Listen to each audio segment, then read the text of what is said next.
ॐ श्री गणेशाय नमः। अथ श्री सप्तश्लोकी दुर्गा। शिव उवाच देवी त्वं भक्तसुलभे सर्वकार्यविधायिनी कलौ हि कार्यसिद्ध्यर्थम् उपायं ब्रूहि यत्नतः। देव्युवाच शृणु देव प्रवक्ष्यामि कलौ सर्वेष्टसाधनम् मया तवैव स्नेहे नाप्यं वा स्तुतिः प्रकाश्यते विनियोगः। ॐ अस्य श्री दुर्गा सप्तश्लोकी स्तोत्र मंत्रस्य नारायण ऋषिः अनुष्टुप् श्री महाकाली महालक्ष्मी महासरस्वत्यो देवता श्री दुर्गा प्रीत्यर्थं सप्तश्लोकी दुर्गा पाठे विनियोगः। ॐ ज्ञानिनामपि चेतांसि देवी भगवती सा वलादाकृष्य मोहाय महामाया प्रयश्यति। दुर्गे स्मृता हर्षभीषणशेषजन्तोः स्वस्थै स्मृता मतिमतीव शुभां ददासि। दारिद्र्यदुःखभयहारिणिका त्वदन्या सर्वोपकारकरणाय सदार्धचित्ता। सर्वमङ्गलमाङ्गल्ये शिवे सर्वार्थसाधिके शरण्ये त्र्यम्बके गौरी नारायणी नमोस्तुते। शरणागत दीनार्थ परित्राणपरायणे सर्वस्यार्तिहरे देवी नारायणी नमोस्तुते। सर्वस्वरूपे सर्वेशे सर्वशक्ति समन्विते भयव्यस्त्राहि नो देवी दुर्गे देवी नमोस्तुते। रोगानशेषा न पहंसि तुष्टा हृष्टा तु कामान् सकलान् भीष्टान्। त्वामाश्रितानां न विपन्नराणां त्वामाश्रितायां श्रयतां प्रयन्ति। सर्वबाधा प्रशमनं त्रैलोक्यस्य अखिलेश्वरी एवमेव त्वया कार्यम् अस्मद्वैरीविनाशनम्। श्री दुर्गा देव्यार्पणमस्तु। ॐ ज्ञानिनामपि चेतांसि देवी भगवती सा वलादाकृष्य मोहाय महामाया प्रयश्यति। दुर्गे स्मृता हर्षभीषणशेषजन्तोः स्वस्थै स्मृता मतिमतीव शुभां ददासि। दारिद्र्यदुःखभयहारिणिका त्वदन्या सर्वोपकारकरणाय सदार्धचित्ता। सर्वमङ्गलमाङ्गल्ये शिवे सर्वार्थसाधिके शरण्ये त्र्यम्बके गौरी नारायणी नमोस्तुते। शरणागत दीनार्थ परित्राणपरायणे सर्वस्यार्तिहरे देवी नारायणी नमोस्तुते। सर्वस्वरूपे सर्वेशे सर्वशक्ति समन्विते भयव्यस्त्राहि नो देवी दुर्गे देवी नमोस्तुते। रोगानशेषा न पहंसि तुष्टा हृष्टा तु कामान् सकलान् भीष्टान्। त्वामाश्रितानां न विपन्नराणां त्वामाश्रितायां श्रयतां प्रयन्ति। सर्वबाधा प्रशमनं त्रैलोक्यस्य अखिलेश्वरी एवमेव त्वया कार्यम् अस्मद्वैरीविनाशनम्। श्री दुर्गा देव्यार्पणमस्तु। ॐ ज्ञानिनामपि चेतांसि देवी भगवती सा वलादाकृष्य मोहाय महामाया प्रयश्यति। दुर्गे स्मृता हर्षभीषणशेषजन्तोः स्वस्थै स्मृता मतिमतीव शुभां ददासि। दारिद्र्य दुख भय हारिणिका त्वदन्या सर्वोपकारकरणाय सदार्धचित्ता सर्वमंगलमांगल्ये शिवे सर्वार्थसाधिके शरण्ये त्र्यंबके गौरी नारायणी नमोस्तुते। शरणागत दीनार्थ परित्राणपरायणे सर्वस्यार्ति हरे देवी नारायणी नमोस्तुते। सर्वस्वरूपे सर्वेशे सर्वशक्ति समन्विते भयव्यस्त्राहिनो देवी दुर्गे देवी नमोस्तुते। रोगानशेषा न पहंसि तुष्टा हृष्टा तु कामान् सकलान् भीष्टान् त्वामाश्रितानां न विपन्नराणां त्वामाश्रितायां श्रयतां प्रयन्ति। सर्वबाधा प्रशमनं त्रैलोक्यस्य अखिलेश्वरी एवमेव त्वया कार्यम् अस्मद्वैरीविनाशिनम्। श्री दुर्गा देव्यार्पणमस्तु। ॐ ज्ञानिनामपि चेतांसि देवी भगवती सा वलादाकस्य मोहाय महामाया प्रयश्यति। दुर्गे स्मृता हर्षभीषणसे सृजन्तोः स्वस्थै स्मृता मतिमतीव शुभां ददासि। दारिद्र्य दुख भय हारिणिका त्वदन्या सर्वोपकारकरणाय सदार्धचित्ता सर्वमंगलमांगल्ये शिवे सर्वार्थसाधिके शरण्ये त्र्यंबके गौरी नारायणी नमोस्तुते। शरणागत दीनार्थ परित्राणपरायणे सर्वस्यार्ति हरे देवी नारायणी नमोस्तुते। सर्वस्वरूपे सर्वेशे सर्वशक्ति समन्विते भयव्यस्त्राहिनो देवी दुर्गे देवी नमोस्तुते। रोगानशेषा न पहंसि तुष्टा हृष्टा तु कामान् सकलान् भीष्टान् त्वामाश्रितानां न विपन्नराणां त्वामाश्रितायां श्रयतां प्रयन्ति।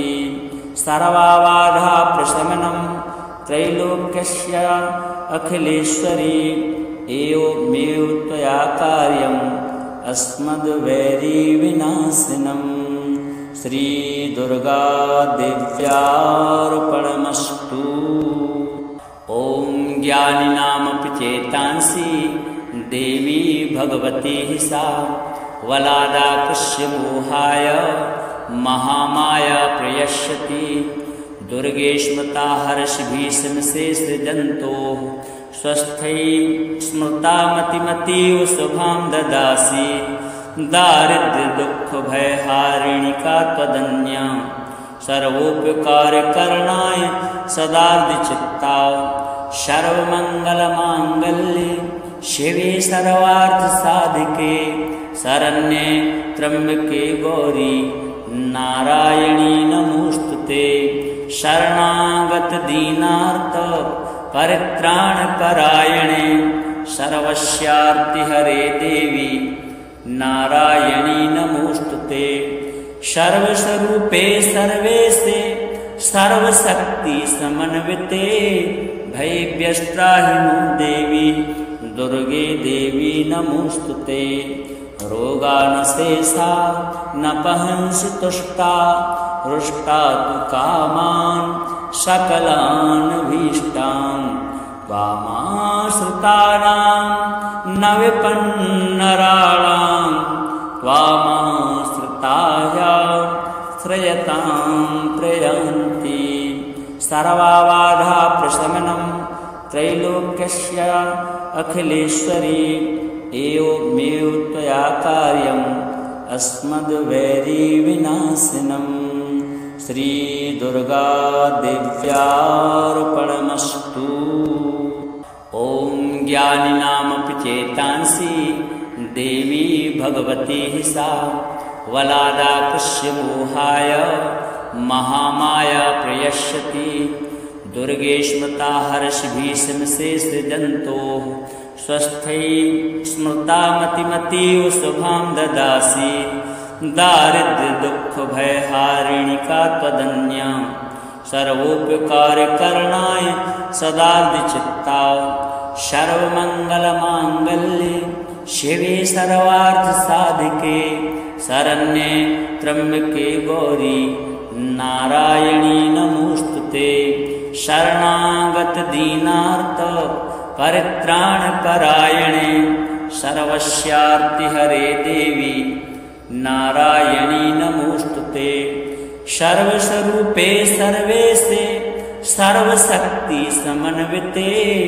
भयव्यस्त्राहि नो देवी दुर्गे देवी नमोस्तुते रोगानशेषा नपहंसि तुष्टा रुष्टा तु कामान् सकलान् भीष्टान् त्वामाश्रितानां न विपन्नराणां त्वामाश्रितायां श्रयतां प्रयान्ति सर्वाबाधा प्रशमनं त्रैलोक्यस्य अखिलेश्वरी एवमेव त्वया कार्यम् अस्मद्वैरीविनाशिनं श्री दुर्गा देव्यार्पणमस्तु।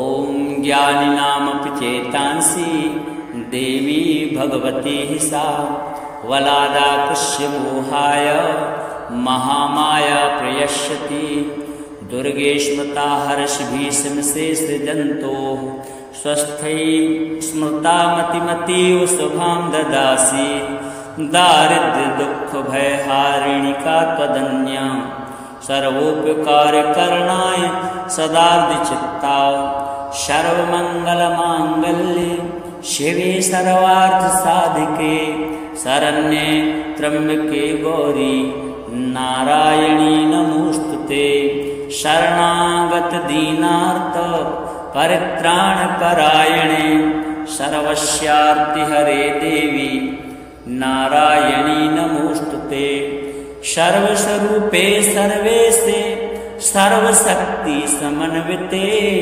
भयव्यस्त्राहि नो देवी दुर्गे देवी नमोस्तुते रोगानशेषा नपहंसि तुष्टा रुष्टा तु कामान् सकलान् भीष्टान् त्वामाश्रितानां न विपन्नराणां त्वामाश्रितायां श्रयतां प्रयान्ति सर्वाबाधा प्रशमनं त्रैलोक्यस्य अखिलेश्वरी एवमेव त्वया कार्यम् अस्मद्वैरीविनाशिनं श्री दुर्गा देव्यार्पणमस्तु। ॐ ज्ञानिनामपि चेतांसि देवी भगवती सा वलादाकृष्य मोहाय महामाया प्रयश्यति दुर्गे स्मृता हर्षभीषणसे सृजन्तोः स्वस्थै स्मृता मतिमतीव शुभां ददासि दारिद्र्यदुःखभयहारिणिका त्वदन्या सर्वोपकारकरणाय सदार्धचित्ता सर्वमङ्गलमाङ्गल्ये शिवे सर्वार्थसाधिके शरण्ये त्र्यम्बके गौरी नारायणी नमोस्तुते शरणागतदीनार्थ परित्राणपरायणे सर्वस्यार्तिहरे देवी नारायणी नमोस्तुते सर्वस्वरूपे सर्वेशे सर्वशक्ति समन्विते भयव्यस्त्राहि नो देवी दुर्गे देवी नमोस्तुते रोगानशेषा नपहंसि तुष्टा रुष्टा तु कामान् सकलान् भीष्टान् त्वामाश्रितानां न विपन्नराणां त्वामाश्रितायां श्रयतां प्रयान्ति सर्वबाधा प्रशमनं त्रैलोक्यस्य अखिलेश्वरी एवमेव त्वया कार्यम् अस्मद्वैरीविनाशिनं श्री दुर्गा देव्यार्पणमस्तु।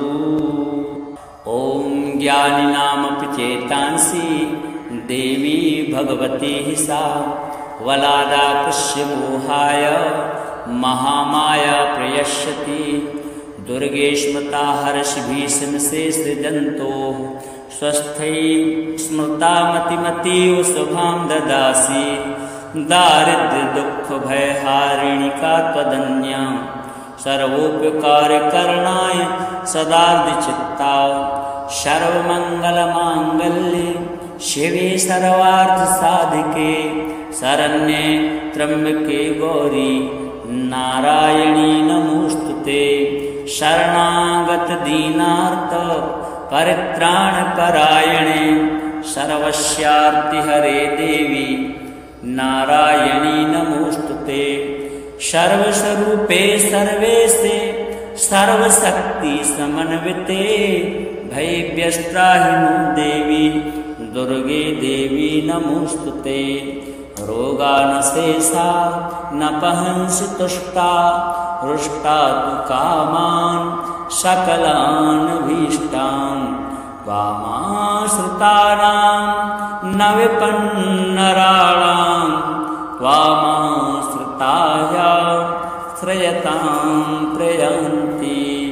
सर्वबाधा प्रशमनं त्रैलोक्यस्य अखिलेश्वरी एवमेव त्वया कार्यम् अस्मद्वैरीविनाशिनं श्री दुर्गा देव्यार्पणमस्तु।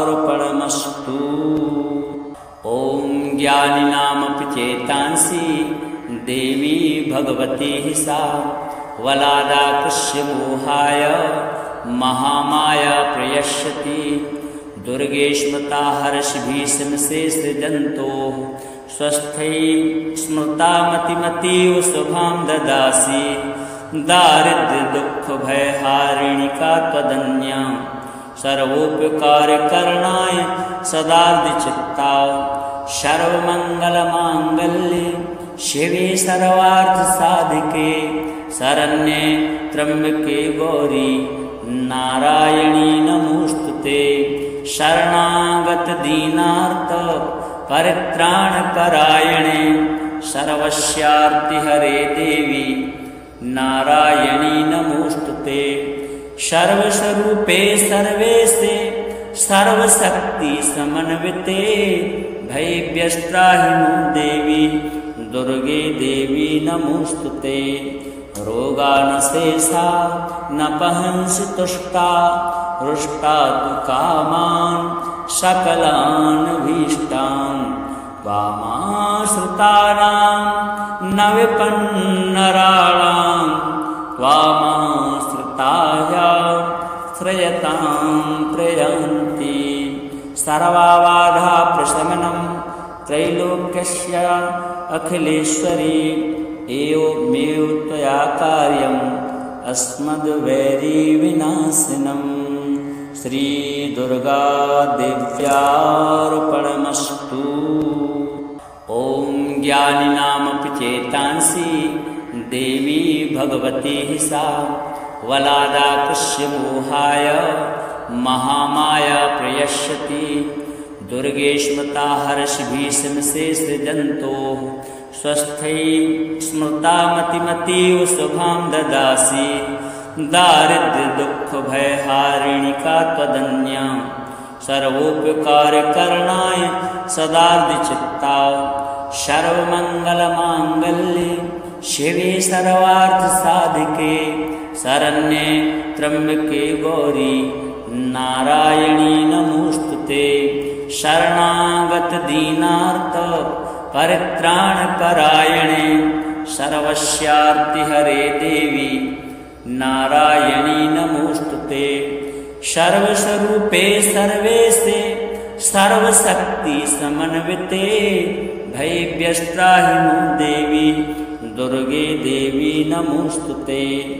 रोगानशेषा न पहंसि तुष्टा हृष्टा तु कामान् सकलान् भीष्टान् त्वामाश्रितानां न विपन्नराणां त्वामाश्रिताया श्रयतां प्रयान्ति सर्वबाधा प्रशमनं त्रैलोक्यस्य अखिलेश्वरी एवमेव त्वया कार्यम् अस्मद्वैरीविनाशिनं श्रीदुर्गा देव्यार्पणमस्तु।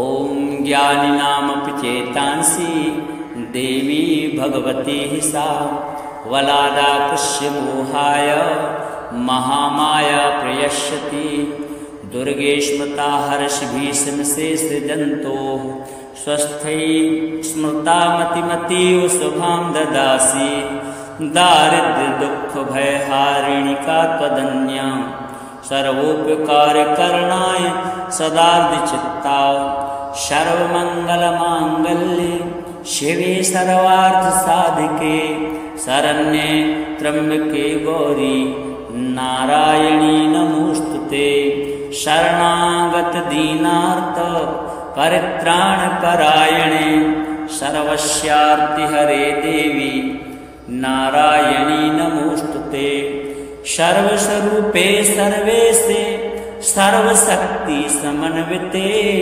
भयव्यस्त्राहिनो देवी दुर्गे देवी नमोस्तुते रोगानशेषा न पहंसि तुष्टा हृष्टा तु कामान् सकलान् भीष्टान् त्वामाश्रितानां न विपन्नराणां त्वामाश्रिताया श्रयतां प्रयान्ति सर्वबाधा प्रशमनं त्रैलोक्यस्य अखिलेश्वरी एवमेव त्वया कार्यम् अस्मद्वैरीविनाशिनं श्रीदुर्गा देव्यार्पणमस्तु।